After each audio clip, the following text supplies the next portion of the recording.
David Robert Jones, known professionally as David Bowie, was an English singer-songwriter and actor.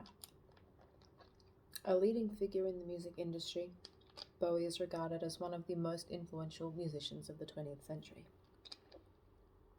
He was acclaimed by critics and musicians, particularly for his innovative work during the 1970s. His career was marked by reinvention and visual presentation, and his music and stagecraft had a significant impact on popular music.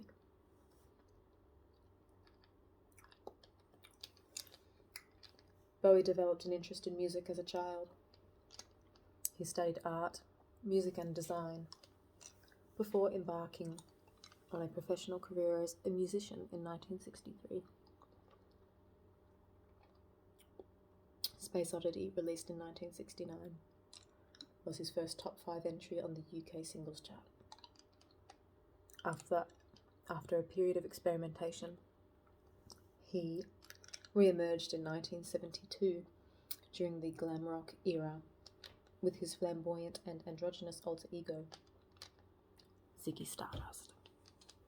The character was spearheaded by the success of Bowie's single Starman and album, The Rise and Fall of Ziggy Stardust and the Spiders from Mars, which won him widespread popularity. In 1975, Bowie's style shifted towards a sound he characterized as plastic soul, initially alienating many of his UK fans, but garnering him his first US crossover success with the #1 single Fame and the album Young Americans. In 1976, Bowie starred in the cult film The Man Who Fell to Earth, directed by Nicholas Roeg and released station to station. In 1977, he further confounded expectations with the electronic-inflected album Low, the first of 3 collaborations with Brian Eno that came to be known as the Berlin Trilogy. Heroes in 1977 and Lodger, 1979, followed. Each album had reached the UK top 5 and received lasting critical praise.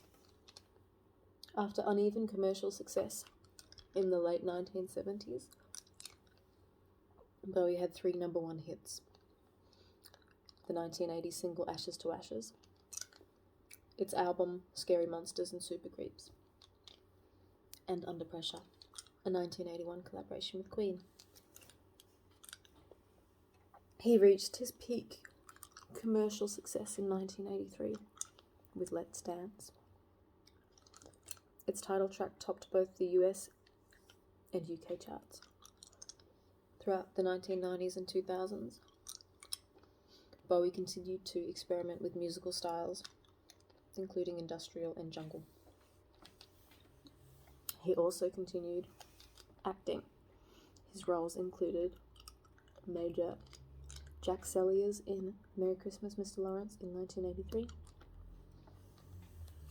Jareth the Goblin King in Labyrinth in 1986, Pontius Pilate in The Last Temptation of Christ 1988, and Nikola Tesla in The Prestige 2006, among other film and television appearances and cameos. He stopped touring after 2004, and his last live performance was at a charity event in 2006.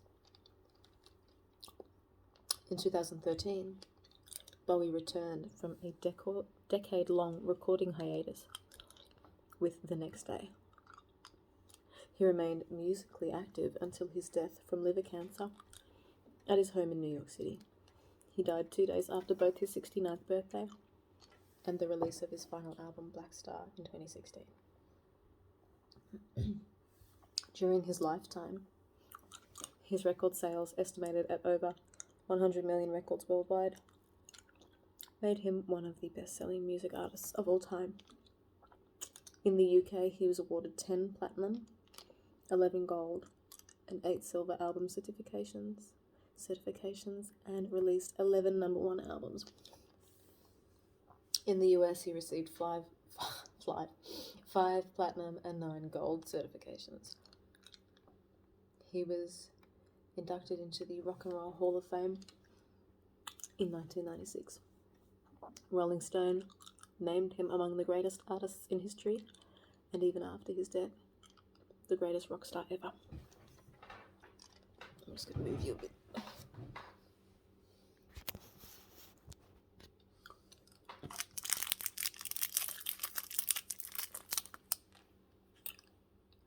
Early life.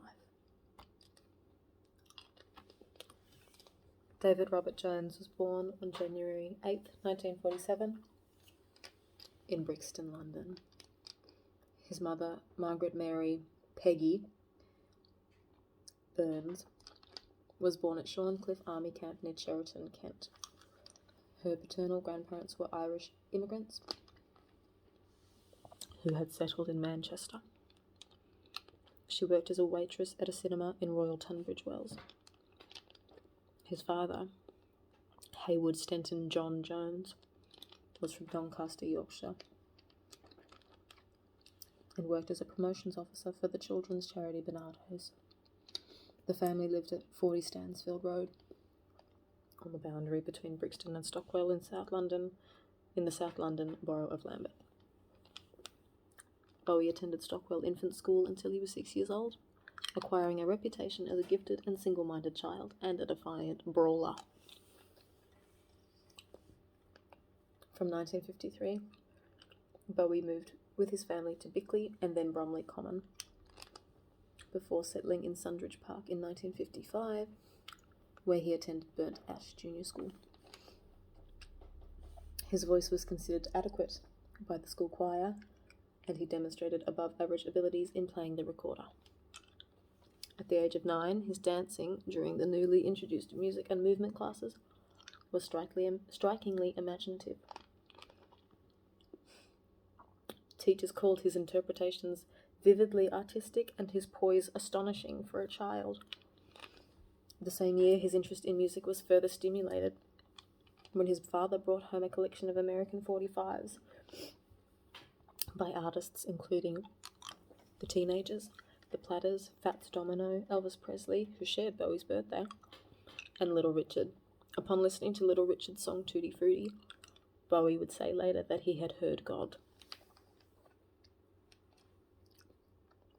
Bowie was very impressed with Presley when he saw his cousin Christina dance to Hound Dog soon after it was released in 1956. According to Christina, she and David danced like possessed elves to records of various artists.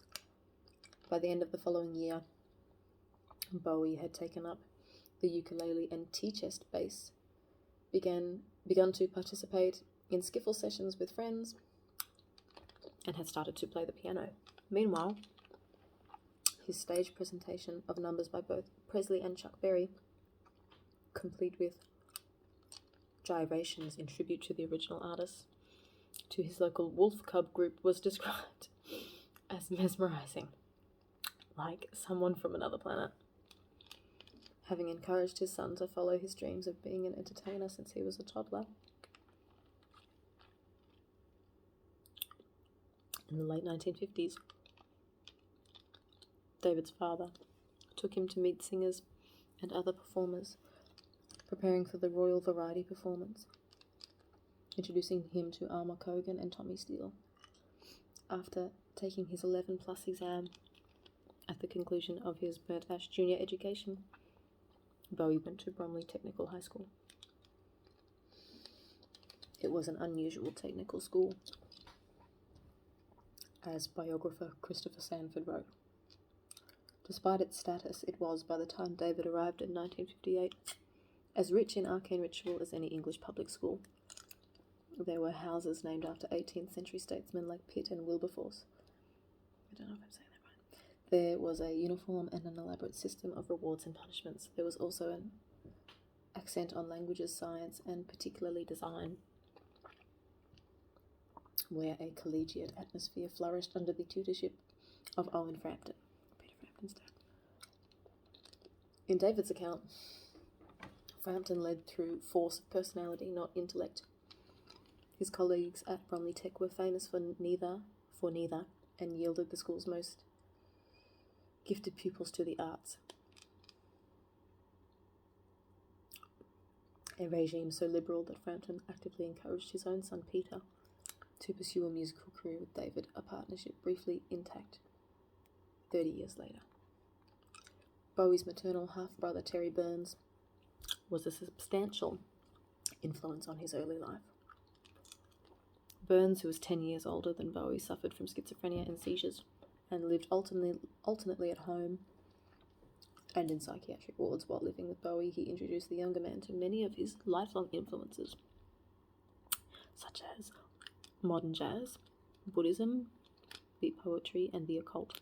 In addition to Burns, a significant proportion of Bowie's extended family members had schizophrenia spectrum disorders, including an aunt who was institutionalized and another who underwent a lobotomy. This has been labelled an influence on his early work.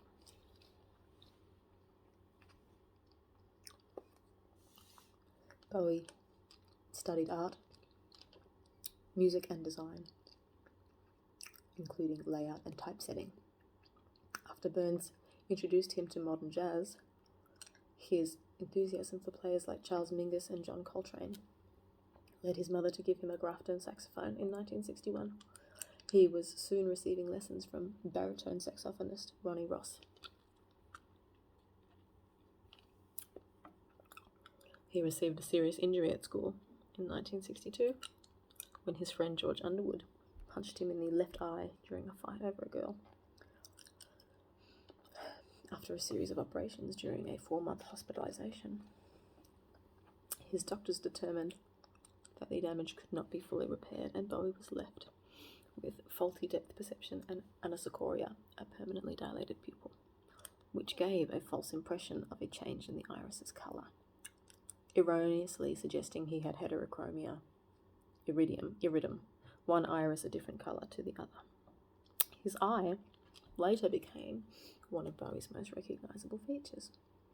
Despite their altercation, Bowie remained on good terms with Underwood, who went on to create the artwork for Bowie's early albums.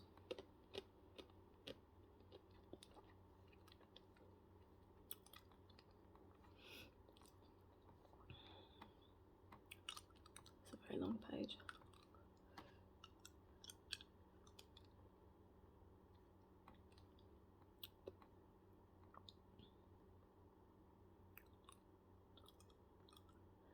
Legacy and influence. Bowie's songs and stagecraft brought a new dimension to popular music in the early 1970s, strongly influencing both its immediate forms and its subsequent development. Bowie was a pioneer of glam rock, according to music historians Schinder and Schwartz, who credited Bowie and Mark Bolan with creating the genre. At the same time, he inspired the innovators of the punk rock music movement.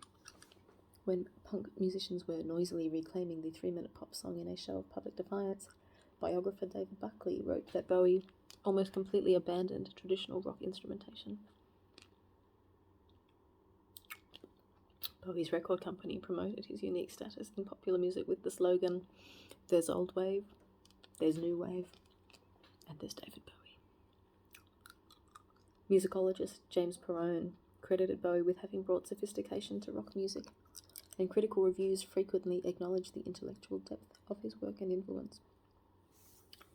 The Human League founder Martin Ware remarked that Bowie lived his life as though he were an art installation. The BBC's arts editor Will Gompertz linked Bowie to Pablo Picasso, writing that he was an innovative, visionary, restless artist who synthesized complex avant-garde concepts into beautifully coherent works that touched the hearts and minds of millions. U2 lead singer Bono commented, "I like Bowie when he's evenly pulled in the direction of being a pop star, and Picasso when he's right down the middle. That's usually my favourite, when the songwriting is disciplined but the recording is not. I love when he's pulled equally in the directions of art and populism."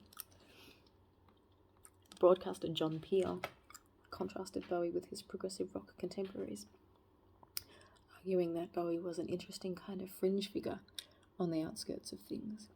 Peel said he liked the idea of him reinventing himself. The one distinguishing feature about early 70s progressive rock was that it didn't progress.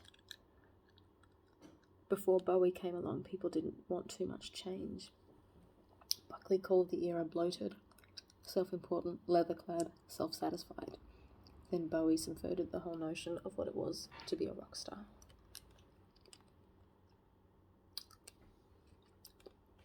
After Bowie, there has been no other pop icon of his stature, because the pop world that produces these rock gods doesn't exist anymore. The fierce partisanship of the cult of Bowie was also unique. Its influence lasted longer and has been more creative than perhaps any other force within pop fandom.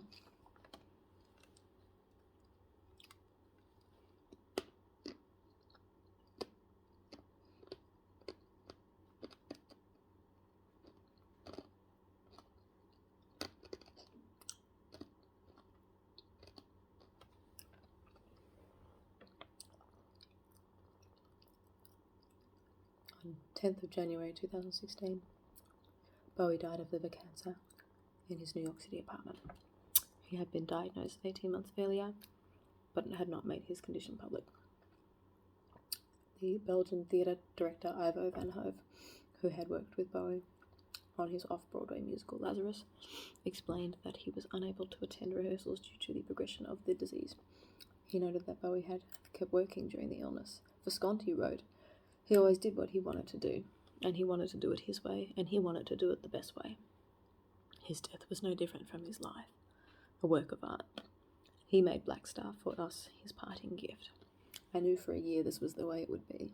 I wasn't, however, prepared for it. He was an extraordinary man, full of love and life. He will always be with us. For now it is appropriate to cry."